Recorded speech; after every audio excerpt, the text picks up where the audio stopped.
Bem-vinda, bem-vindo ao BTC Journal, seu resumo de notícias de negócios comentadas e analisadas pela equipe da BTC. Meu nome é Gustavo Habib, eu sou instrutor de Soft Skills e Marketing pela BTC e hoje, dia 28 de agosto de 2019, falaremos sobre KFC vai colocar carnes vegetais em seu cardápio, Philip Morris e possível fusão com a Altria na indústria do tabaco.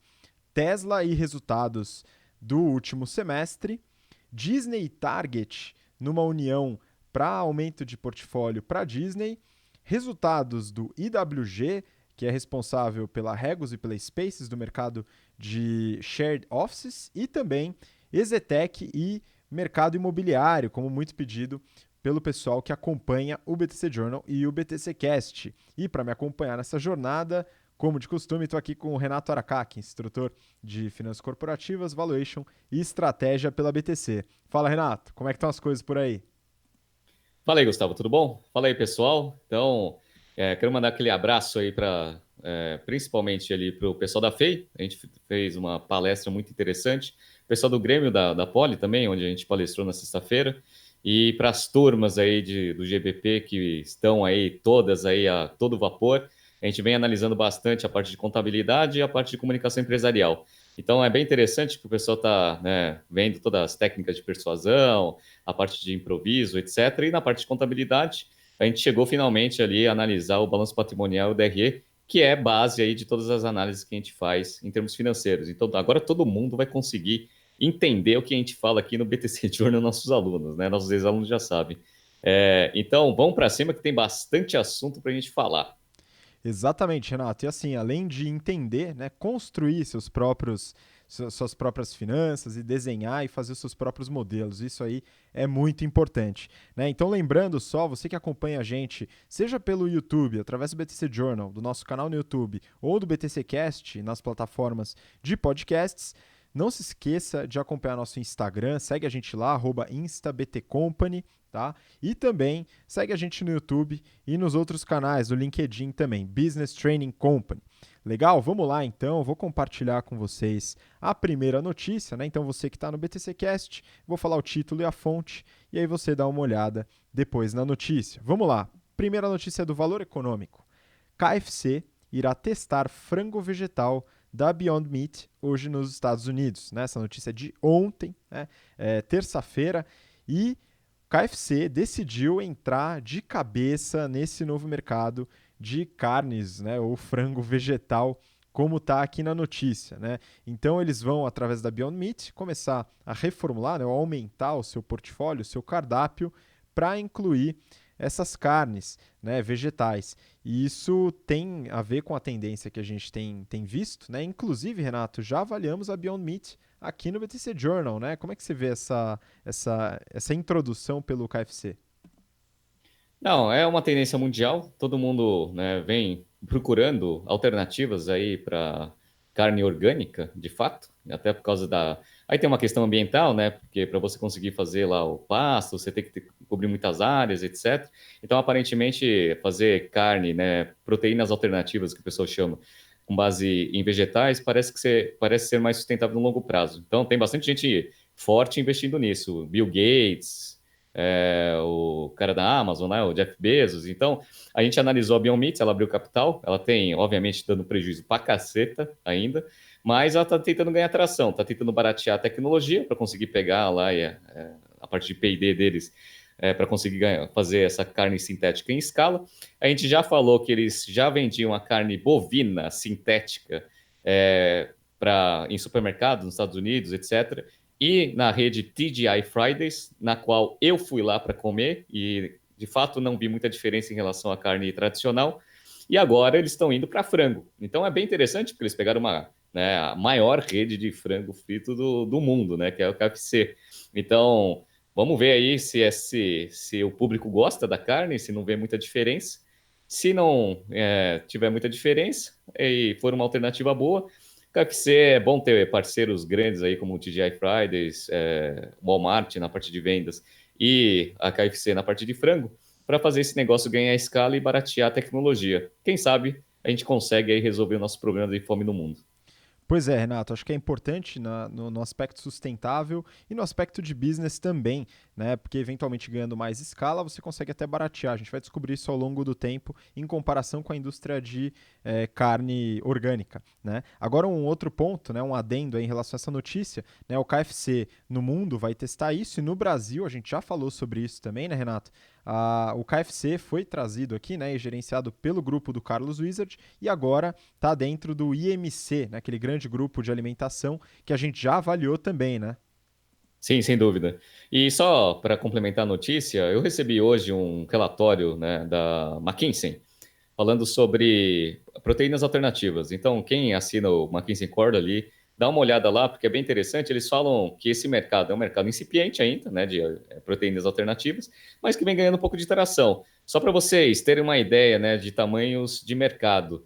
E o mercado atual, segundo a McKinsey, para proteínas alternativas no mundo, gira em torno de mais ou menos 2,2 bilhões de dólares. Sabe quanto que é o de carne tradicional? 1,7 tri de dólares, né? Então, se for uma alternativa boa e substituir bem, né, a carne tradicional, você vê que tem um espaço gigantesco para essas empresas focando nesse setor ganharem bastante mercado e eventualmente fazer a substituição desse 1,7. Vai abocanhar um pouco, mas hoje é muito incipiente ainda. Vamos ver. Pois é, mas pegando uma fatiazinha desse mercado de mais de um tri, né, já consegue ter um volume adequado. Legal. Bom, falando, né, em saúde, né, mercado de alimentação saudável, vamos manter a coerência do tema e falar sobre o mercado de tabaco, né? Essa notícia é do Valor Econômico, né? Na verdade é uma tradução de uma notícia do Financial Times, né? Philip Morris negocia com Altria fusão para criar gigante do setor. Né? Então, como as pessoas devem imaginar, o mercado de tabaco passa por uma certa transformação devido a décadas de conscientização em relação aos malefícios do cigarro. Né? E essa conscientização fez com que as empresas começassem a se adaptar. Foram várias aquisições e fusões e separações ao longo desse modelo. E agora a Philip Morris International, né, a PMI, está elaborando aí no mercado uma fusão com a Altria. Que, Renato, queria até que você explicasse um pouco. A Altria já foi Philip Morris, né? Então tem uma história aí meio conturbada. Como é que funciona mais ou menos isso, Renato? Explica um pouquinho para o pessoal. Bom, a Philip Morris ela tinha a Altria dentro, né, das suas operações e em um certo momento lá em 2008 eles venderam a operação para porque era pressão, o negócio ele dava rentabilidade, mas dava menos rentabilidade que o negócio total. Então, visando ali o retorno sobre o retorno para o acionista, eles fizeram essa venda dessa unidade, mas elas são parceiras no mundo, né, tradicional. O que aconteceu foi o seguinte: em 2017, a British American Tobacco, que é um grande player mundial de tabaco, fez uma fusão com a Reynolds. E aí se tornou a maior empresa de tabaco do mundo. E esse mercado é um mercado que depende muito de escala, principalmente para os novos investimentos e novos produtos que eles vão fazendo. Então tem lá cigarro eletrônico, né, e outras alternativas ao tabaco. Aí o que aconteceu? Agora parece que a Philip Morris e a Altria elas estão tentando voltar, aquela junção que eles já tinham antes, no passado, porque juntas elas vão ter um valor combinado de mais ou menos 200 bilhões de dólares. Ou seja, vão voltar a ser a maior empresa de tabaco do mundo. E aí tem todos os ganhos de sinergia que a gente já discutiu aqui e a gente fala bastante nas nossas aulas de estratégia empresarial. Tá? Então, basicamente, isso é a notícia. Uma das coisas que eles vão focar bastante é nesses cigarros alternativos também. Então, a Altris ela tem participação num cigarro eletrônico que vem fazendo muito sucesso nos Estados Unidos, que é a marca Juul.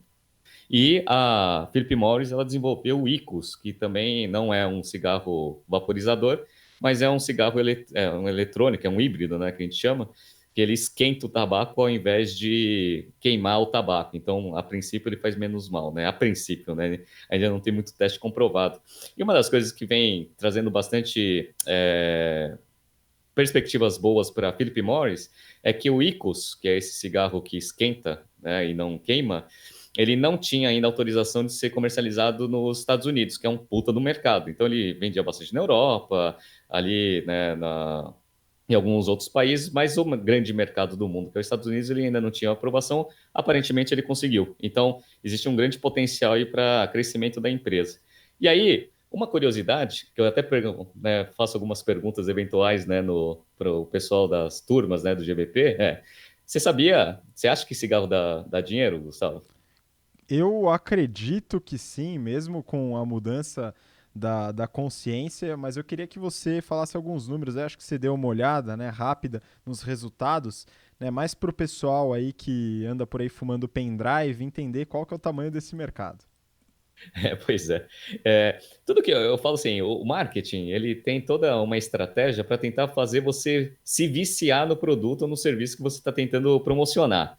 Quando você consegue fazer isso, aí você tem uma estratégia, consequentemente você consegue vender a preços altos, margens altas, né? Então, o pessoal que fica viciado em séries, fica viciado em iPhone, viciado em qualquer coisa, jogos de computadores, esse é o trabalho do marketing. O bom do cigarro, bom, né?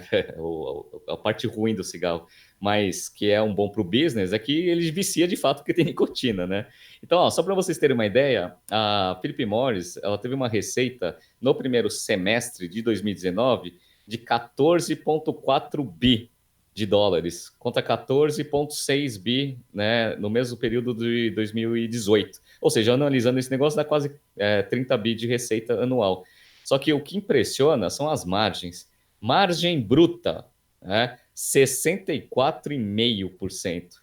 Margem operacional, 36,2%. Margem líquida, 27%. Ou seja, esse negócio é rentável pra caramba. Além de ter uma escala gigantesca, né? 30 bi de receita anual, ele ainda tem uma margem líquida de 27%. O negócio é bom pra caramba, por isso que essa indústria é muito forte. Então tem muito lobby, né? Principalmente lá nos Estados Unidos e no mundo inteiro, de forma geral. Então eles têm bastante poder econômico, um negócio muito rentável. Vamos ver aí essa fusão aí e vamos ver os direcionamentos para esses cigarros alternativos aí que eles estão desenvolvendo. Pois é, Renato, e é impressionante as margens também levando em consideração que eles pagam impostos altíssimos, né? E apesar disso, as margens ainda são altas. Esse é o poder do vício, né? De forma aí fulminante também nos negócios. Né? Vamos partir para outra, então, mudar um pouquinho o tema. Né? A gente vai falar agora sobre a Tesla, que foi uma empresa que alguns dos nossos telespectadores, né? Eles pediram para a gente comentar um pouco nessa notícia do valor econômico. E o título é o seguinte: Tesla fecha em queda em Nova York após resultados aquém das estimativas. Tá? A notícia é um pouco antiga, do mês passado, mas é para comentar sobre os resultados da Tesla e o avanço dos seus financials ao longo do tempo.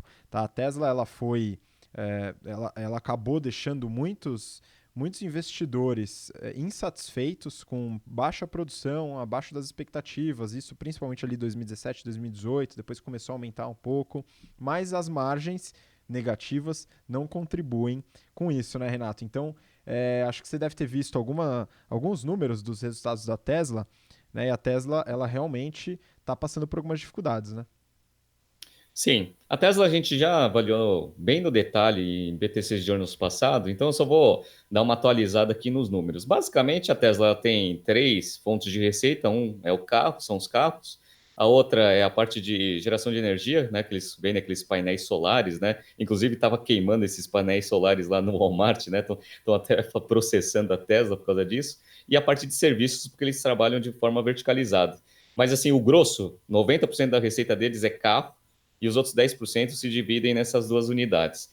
No primeiro semestre de 2019, eles tiveram uma receita total, né, entre todas essas unidades de negócio, de 10 bi 890, ou 10 bi 900, tá? Contra 7 bi 400. Então, de fato, eles tiveram um grande aumento de receita, principalmente porque eles conseguiram, né, estabilizar minimamente, fora ainda do guidance, mas minimamente a produção e a entrega do Model 3, que é o carro popular deles, que é caro pra caceta, né? E aí, o que aconteceu? Eles tiveram lá, né, toda a parte de despesa, a margem bruta do negócio é baixa, a margem bruta foi de 13,7, e isso foi o que decepcionou bastante os analistas de mercado, porque pensou-se que com o aumento de escala, né, com toda a parte de otimização de produção que ele fala que tem, a princípio a margem bruta deveria aumentar, só que ela caiu. Era 14,5 no primeiro semestre de 2018, foi para 13,7. E aí isso decepcionou bastante o pessoal. Aí, obviamente, eles, né, têm despesa para caramba, tiveram lá um prejuízo operacional de quase 700 milhões no semestre, só que foi bem menor do que 1,2 bi que eles tiveram de prejuízo em 2018, no primeiro semestre.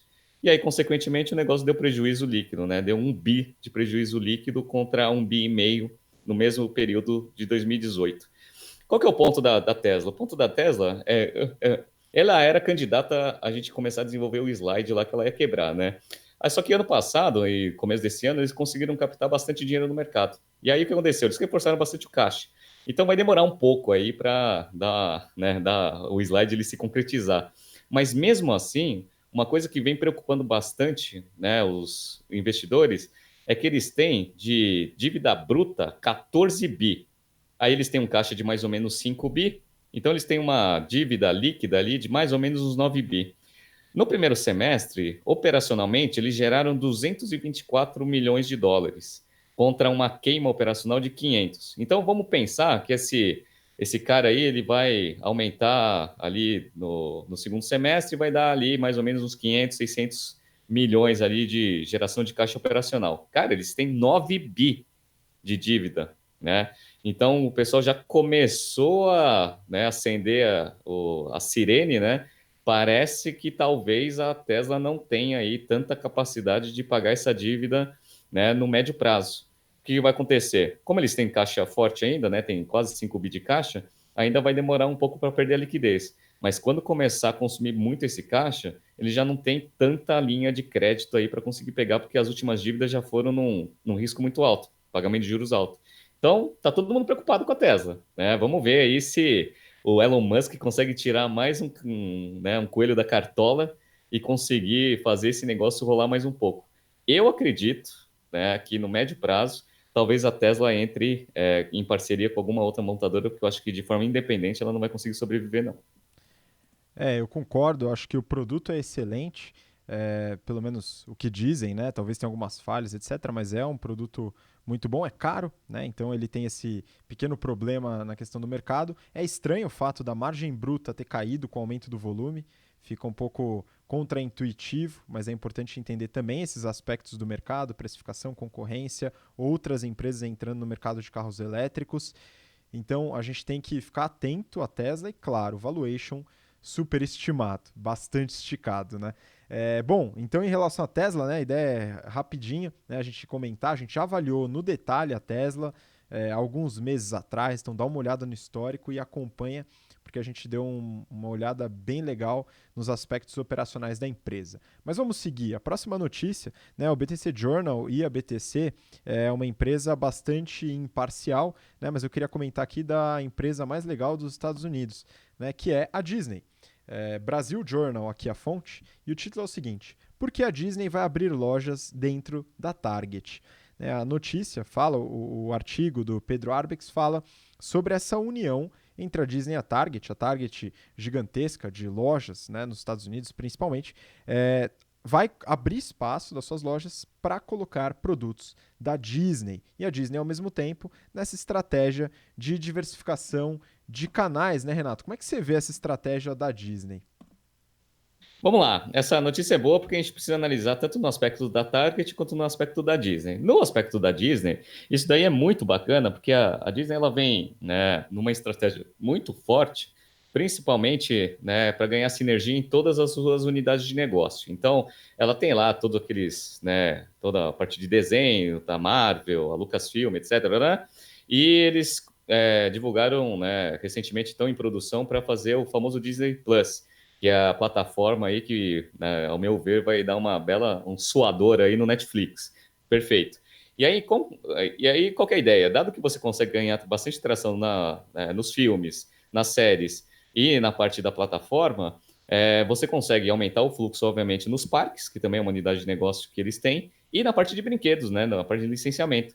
E aí o que aconteceu? A Disney, ela tem as lojas da Disney, né? Ela fez um processo de verticalização ali para retail, mas ela tem, não tem tanta capilaridade assim. Uma lá nos Estados Unidos, ela vendia muito pela Toys R Us, que quebrou, né? Porque a Amazon foi lá e destruiu a Toys R Us. E aí ela ficou sem um canal, né, mais efetivo, mais capilarizado de distribuição. E aí o que acontece, né? Então, para a Disney é bom, porque ela vai começar a pegar as lojas da Target, vai fazer um store in store, e aí vai vender lá os produtos em mais um canal físico aí para ela, ganhando sinergia em absolutamente tudo que ela faz. Beleza, então esse é o caso da Disney. No caso da Target, a Target, eu não sei se né, o nosso telespectador, aí, o ouvinte, ele conhece, mas é, assim, de forma bem simplória, é como se fosse umas lojas americanas gigantes, tá? Então é como se fosse isso, uma loja que vende absolutamente de tudo. Ó, tem comida, roupa, tem tudo, videogame, tem tudo. É, o varejo físico nos Estados Unidos sofreu muito por causa do e-commerce, principalmente com a entrada aí da Amazon forte e toda essa mudança de tendência de hábito de consumo do cliente. E aí, o que acontece? Tem menos tráfego, e aí você começa a não ter mais aquela rentabilidade que tinha antes.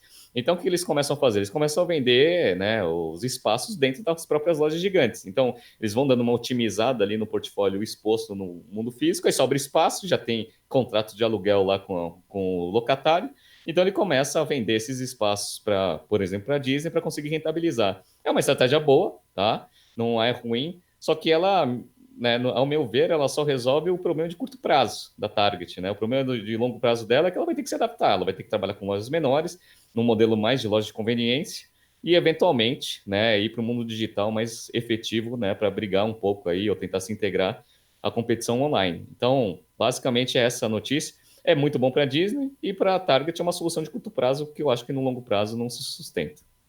Renato, esse ponto que você colocou é bem importante. Para a Disney, é uma estratégia de diversificação de canais, bem clara, né, dentro da sua estrutura, principalmente de licenciamento, como você comentou.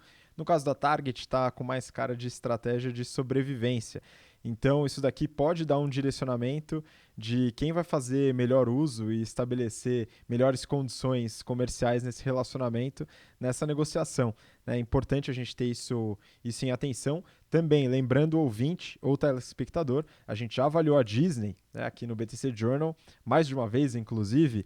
É importante, é uma empresa bastante relevante que está desenvolvendo novos negócios, principalmente no setor de streaming, aí que o Renato comentou, de dar um coça, talvez, na Netflix. Eu acredito que vai incomodar bastante a Netflix nesse sentido. Né? Bom, vamos seguir então, Renato, para a próxima notícia.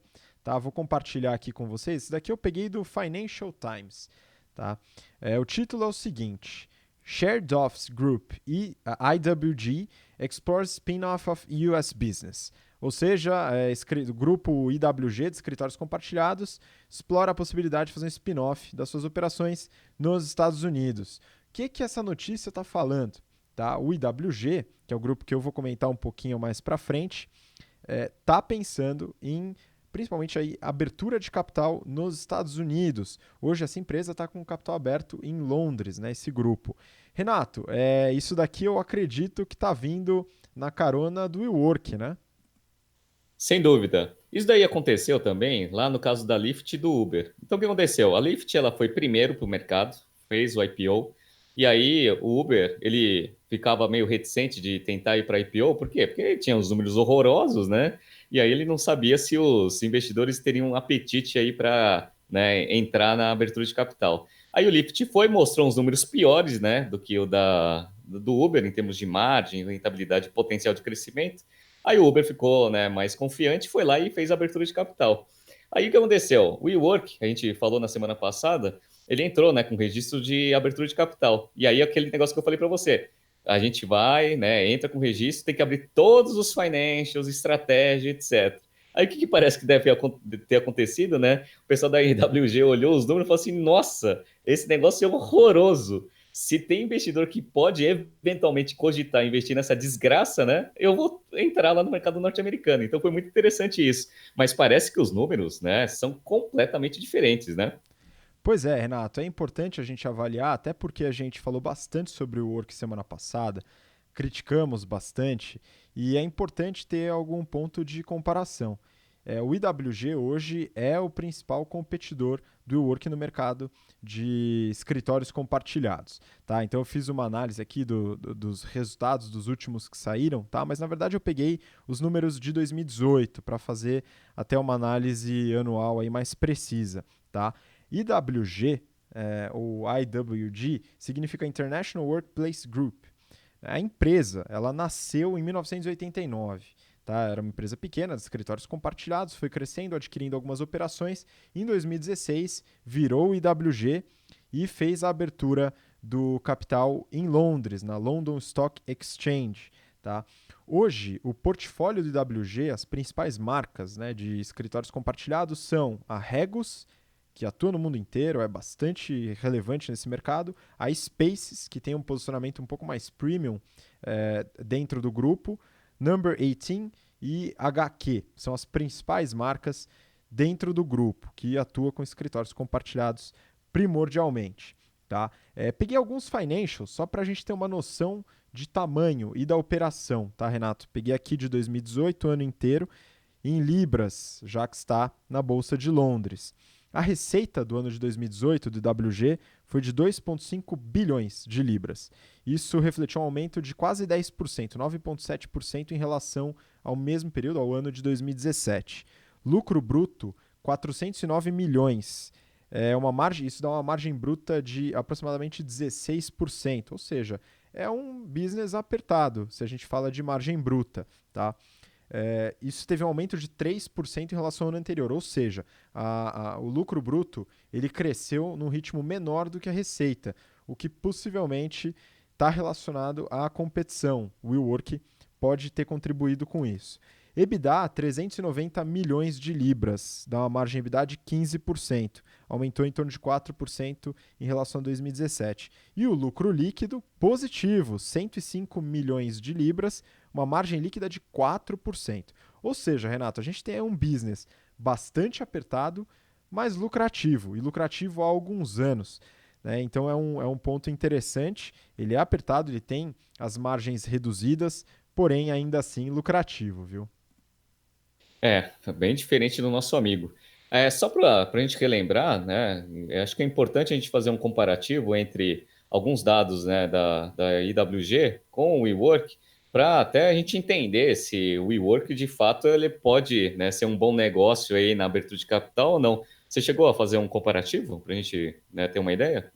Fiz, Renato, fiz um comparativo. Vou colocar alguns dados aqui para o ouvinte telespectador que está assistindo a gente agora. Tá? Então, se a gente fala de tamanho de operação, também peguei aqui para comparação efetiva o final de 2018, tanto para o IWG como para o WeWork. O IWG, até final de 2018, tinha cerca de 3.300 espaços de trabalho, espalhados em 110 países. O WeWork, 425 espaços em 32 países, uma operação muito menor.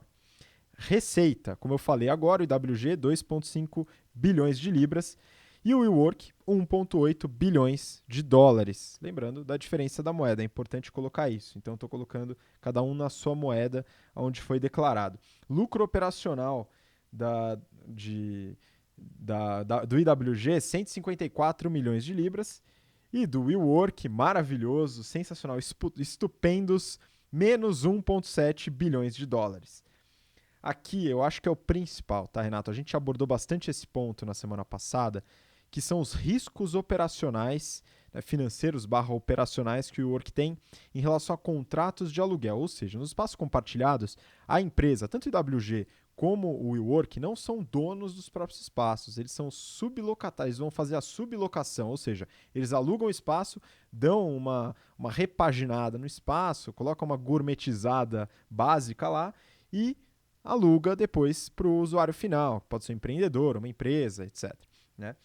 E eles têm as obrigações de aluguel, muitas delas não canceláveis. Tá? Então o IWG, dando uma olhada atenta nos resultados, né, e todo o descritivo do que eles colocam, né, nos resultados anuais, né, eles têm 97% das obrigações de aluguel são, de certa forma, flexíveis. Aí varia bastante a flexibilidade com cada contrato.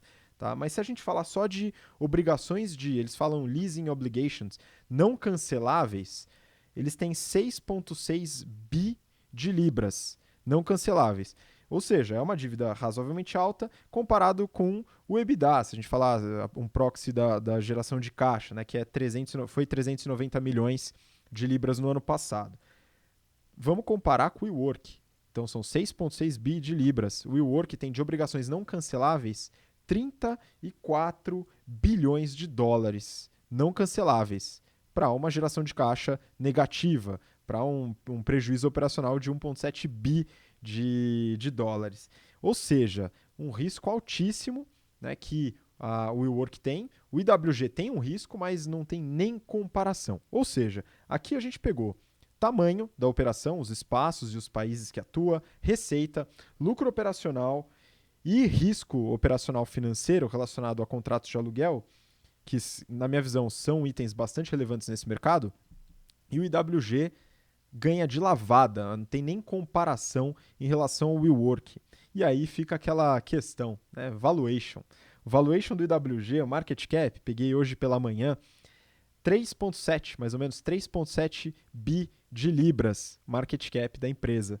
E do WeWork, segundo o último aporte que foi feito pelo SoftBank no início do ano passado, 47 bilhões de dólares. Renato, o que explica essa diferença de valuation?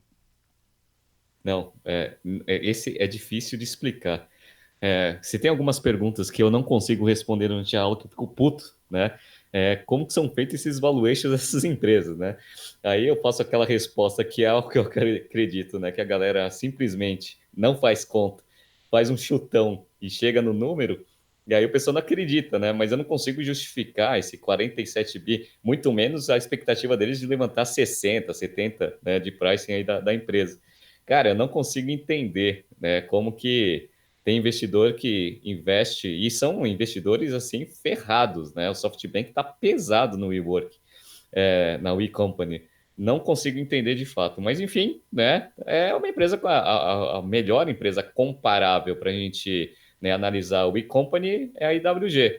E aí você fez todos os comparativos, tanto de rentabilidade quanto, né, de tamanho de operação, risco, e agora o quanto que isso se reflete no valuation. Aí você me pergunta, né, qual que é a lógica disso? Não consigo entender, mas vamos ver. Eu tenho certeza que o IPO do WeWork não vai sair, mas como tem louco no mundo, né, não consigo afirmar com tanta certeza e não vou apostar. Eu também não vou apostar, acredito que sai, porque tem muita gente maluca. E só para finalizar, a gente fala sempre dos múltiplos, né, de preço da ação, né, os múltiplos de price to earnings. Se a gente fala do IWG, em torno de 10, né, não tenho o número exato agora, e não tem nem como fazer a comparação com o The We Company ou WeWork, porque não tem lucro. Então é complicado, né? Fica até desonesto, mas tem louco para tudo. Bom, vamos seguir para a última notícia, até acompanhando o mercado imobiliário, mas agora pegando a outra ponta, falando de incorporação e construção, que inclusive foi o setor mais pedido no nosso Instagram. Então, se você quer que a gente avalie alguma empresa, algum setor, vai lá, segue a gente no Instagram e responde nos stories quando a gente perguntar que empresa ou setor você quer que a gente avalie. Beleza? Vou compartilhar aqui na tela a notícia do Valor Econômico. O título é o seguinte: Exetec, Iven, Gafisa e PDG melhoram o resultado líquido. A notícia fala um pouco do que a gente comentou, Renato, na semana passada, que é o aumento de confiança, vamos dizer assim, né, ou de expectativas em relação ao mercado de incorporação imobiliária. O mercado passou por grandes dificuldades após depois da Lava Jato, né, nesse entorno todo, junto com a crise no mercado brasileiro, e agora está tendo um respiro e possibilidades de crescer de novo, né? Então, acho que você deu uma olhada na Exetec, né, Renato? Me conta um pouquinho o que você viu aí das incorporadoras e da Exetec também. Sim, esse mercado ele depende muito aí da atividade econômica. A gente tem um déficit habitacional tanto em São Paulo quanto no Brasil como um todo. Então, a princípio, sempre vai ter mercado aí para boas construtoras e incorporadoras. O que acontece é que, dado que a gente está passando por uma das maiores crises, se não a maior crise, né, da história do Brasil, aí esse mercado ele fica uma desgraça. Então, quando eu pego a Exetec, né, que foi um pedido, né, dos nossos alunos lá do GBP, a gente percebe que ela vem melhorando bastante os seus resultados em relação a 18, lembrando que 18 foi uma desgraça total. Então, melhorou, mas a gente está com uma base de comparação muito baixa. Mas só falando um pouco da Exetec, ela foi fundada em 1979, e aí ela começou, né, nesse mercado. Em 2007, quando teve o boom dos IPOs, a Exetec abriu capital E aí, com, né, o dinheiro, né, do IPO, ele começou a expandir os negócios dele. Veio crescendo bastante, e aí teve muito problema, obviamente, nessa crise, né, que a gente está passando. Eu peguei os resultados aqui do segundo TRI da Exetec, e obviamente eu vou falar isso, vou juntar com o primeiro TRI, vou falar do semestre. Só para a gente ter uma ideia do tamanho do negócio, eles tiveram uma receita bruta de 339 milhões no primeiro semestre aí de 19 contra 271 no primeiro semestre de 18, um aumento de 25% na receita bruta. E o aumento de receita líquida foi ainda maior, né? A receita líquida foi de 308 milhões contra 159 milhões, um aumento de 93%. Isso daí anima bastante os acionistas, quer dizer que, né, esse aumento de receita parece que o mercado está retomando. Uma das coisas que a EZTEC faz bem também é a parte operacional. Então a margem bruta aumentou, foi de 36,5 em 2018 para 38,2 e a margem líquida aumentou absurdamente. Ela foi de 12,6% para 36,4%. O lucro líquido foi de 20 milhões para 112 milhões, tá? Mas calma que eu vou explicar o porquê, tá? 112, houve um aumento significativo, mas não é tudo isso que a gente está vendo aqui, porque o pessoal já teve aula de contabilidade, vai entender o que eu vou falar, tá? Margem EBITDA, ela foi de 27% contra negativo em 2018. Então a Exetec, operacionalmente, ela vem melhorando bem aí os seus resultados operacionais. Uma coisa que é importante a gente ver nesse setor é o VGV, né, que é o valor geral de vendas ali, né, que é o potencial de venda que eles têm. O VGV aumentou bastante. No primeiro semestre era 105 milhões, foi para 708. Isso mostra um grande potencial aí de vendas futuras aí que a Exetec pode ter. Então, basicamente, ela atua no mercado, né? Tem vários mercados, eles segmentam o mercado, né, de residência, principalmente imóvel residencial, em padrão econômico, médio alto padrão e alto padrão. Tá? O foco deles é médio padrão e médio alto. Então, o que eles consideram como, né, um imóvel de padrão econômico? É aquele que tem um valor, na média, de 240 mil. Né? Então, entra ali no, né, Minha Casa Minha Vida, né, e outras coisas um pouco mais baratas. Aí tem também o de médio padrão. Médio padrão ele vai até 700 mil reais. Médio alto padrão vai até 1 milhão e 200. E aí, acima de 1 milhão e 200, eles chamam de alto padrão. Tá? Eles têm dois focos nessa parte de construção imobiliária. Né? Eles têm a parte que eles vendem residencial e a parte comercial. O grosso é o residencial. Então, dos 300 e poucos lá, milhões de receita, 300 veio de residencial. E aí 10 veio de comercial. Qual que é o problema? O problema é que o residencial ele tem uma margem bruta de 37,2 e o comercial tem uma margem bruta de 67,5. O problema é, obviamente, a escala, né? O residencial tem muito mais demanda do que, eventualmente, ali o de comercial. Aí, no agregado, dá a nossa margem de 36,4, tá? Beleza. Agora eu vou explicar o porquê que o lucro líquido subiu bastante. Ele subiu, obviamente, porque eles deram, né, uma grande otimizada, principalmente nas despesas, né? A empresa que está passando em crise, ela faz otimizações. Só que uma linha importante para a gente ver o lucro operacional é uma linha que chama equivalência patrimonial, que ela influencia no lucro líquido, no lucro operacional, mas que, na verdade, ele é simplesmente um ajuste contábil. Basicamente é o seguinte, você tem lá, né, vai fazer uma reavaliação de um empreendimento que você estava, né, você fez um plano, né, você imobilizou esse negócio, etc. E aí você tem participação, por exemplo, com outro sócio, e aí você começa a comercializar e o negócio é muito melhor do que você tinha previsto. Aí, consequentemente, você projeta isso para o futuro e traz a valor presente, a princípio, aquele valor daquele ativo ele vai ser maior do que você tinha contabilizado. Aí você aumenta isso no ativo, aí você, consequentemente, tem que ter uma contrapartida ali no lucro, que aí vai entrar na equivalência patrimonial. Então, só de equivalência patrimonial, entre primeiro semestre de 18 e primeiro semestre de 19, a equivalência foi de 3 milhões e 18, foi para 44, né, em 19. Né? Então, quando a gente pega aqui, né, o lucro líquido, né, que foi de 112 milhões contra 20, você tira 44, que não tem efeito caixa, aí vai dar mais ou menos ali uns 70, 80, que é bem melhor do que 20, tá? Mas também não é tudo isso aí. Então, é o que eu ensinei ontem e nas últimas aulas de contabilidade. Olhe o lucro líquido, mas saiba que ele tem bastante coisa que eventualmente pode ter algum efeito não caixa, né? Um ajuste contábil. Então, esse daqui é um ajuste clássico que a gente gosta de enxergar. Existe valor futuro, obviamente, porque está sendo comercializado, mas eles têm que fazer esse ajuste aqui no DRE. Então é bem importante. Qual que é a grande diferença da EZTEC em relação às outras empresas? Né? Ela é metade da receita da Cirela. Né? A Cirela é o dobro, né, de tamanho da EZTEC, mais de o dobro até, um pouquinho mais que o dobro. Mas uma coisa boa da EZTEC é que ela praticamente não tem dívida. Ela tem um caixa e disponibilidade de mais ou menos uns 420 milhões, né, em disponibilidades. E tem uma dívida que é de longo prazo ainda, de 40. Então ele tem caixa líquido. Então é uma empresa que ela está minimamente tranquila, principalmente porque ela fez um follow-on recentemente. Então ela está meio, né, boa de caixa e ela consegue aí sobreviver mais um tempo aí com a economia desaquecida. Então é uma empresa boa de fato, tá? Então o pessoal que pediu para a gente analisar a Zetec, tá aí a análise é boa, né? A análise foi boa, a Zetec é uma empresa muito legal. A minha única questão é que eu acho que o valuation, né, o valor da ação está muito alto, né, pelo resultado que ela tem. E eu particularmente não gosto muito desse setor. Eu não já comprei Cirela na minha vida, nunca mais compro essa desgraça porque eu odeio esse setor. Renato, e uma curiosidade que eu tenho, né, então o resultado do Exetec é interessante do ponto de vista de rentabilidade, né, na verdade lucratividade, mas realmente a rentabilidade é uma coisa que me interessa bastante.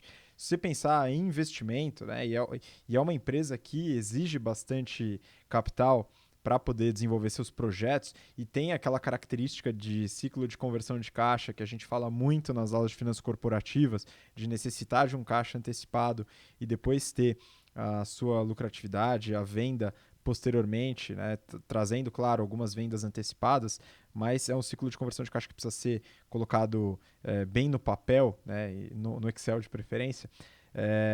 E o ROIC? Se a gente fala do retorno sobre capital investido dessa companhia, Renato, você chegou a dar uma olhada? Sim, eu dei uma olhada. Inclusive, é uma das coisas que me fazem não querer investir nesse tipo de empresa e no segmento de fato, tá?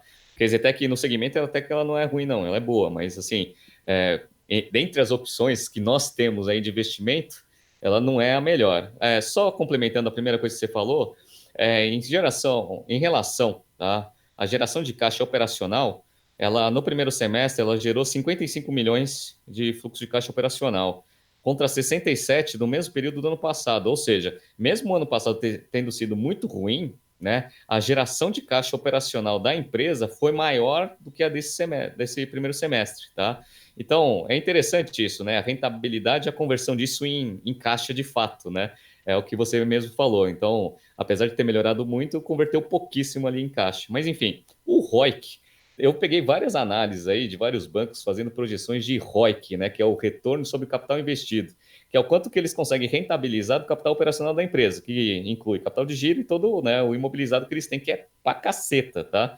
O ROIC projetado para esse negócio, né, tem lá gente falando que pode ser 3, 4, tem gente que pode tá falando que pode ser 2. Cara, vamos pegar aqui o 3, tá? Esse negócio da rentabilidade sobre capital investido de 3% ao ano. Se você deixar seu dinheiro no FGTS e não resgatar agora que o Paulo Guedes falou que você pode resgatar esse negócio, se você deixar seu dinheiro lá, dá a mesma coisa que você investir aqui, né? Ser acionista aqui da Exetec, né? Eles pegam o dinheiro, você aporta dinheiro na empresa, ele rende 3% operacionalmente.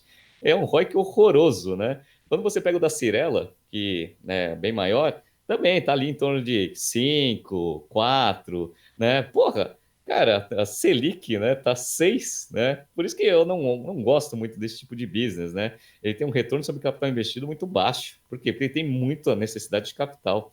Então, basicamente é um negócio que existe, né? Ele vai ter bastante, né, mercado, mas que ele tem muito risco e ele tem um retorno sobre capital muito baixo. Então, é um segmento legal, né, para se trabalhar, mas para investir eu tenho opções melhores de mercado, ao meu ver. Pois é, também vejo dessa forma. Acredito que é interessante para o Brasil e para essas empresas o mercado dar um boom na incorporação, e é o que a gente está vendo, até pelo resultado não só da EZTEC, mas das outras empresas. E é interessante a gente abordar esses resultados aqui, porque muita gente já pediu para a gente falar mais sobre o mercado de construção e incorporação. E ligar também isso com os outros mercados que a gente falou anteriormente, de locação e escritórios compartilhados, né? A diferença aqui é que escritórios compartilhados já trabalham com um CAPEX muito mais baixo e tendem a ter uma rentabilidade maior, a não ser que seja uma empresa que não dê lucro, como já comentamos no BTC Journal da semana passada. Bom, essa foi a última notícia. Então, Renato, queria agradecer sua participação, como sempre. Dá seu recado final para o pessoal. Bom, pessoal, muito obrigado pela audiência. Só avisando para vocês que nos próximos dias a gente vai começar a anunciar a abertura aí das inscrições para as turmas do General Business Program 2020, que para a gente vai ser um ano bem interessante, porque a BTC vai completar 10 anos, né, em 2020, então vão ser turmas muito especiais para a gente também.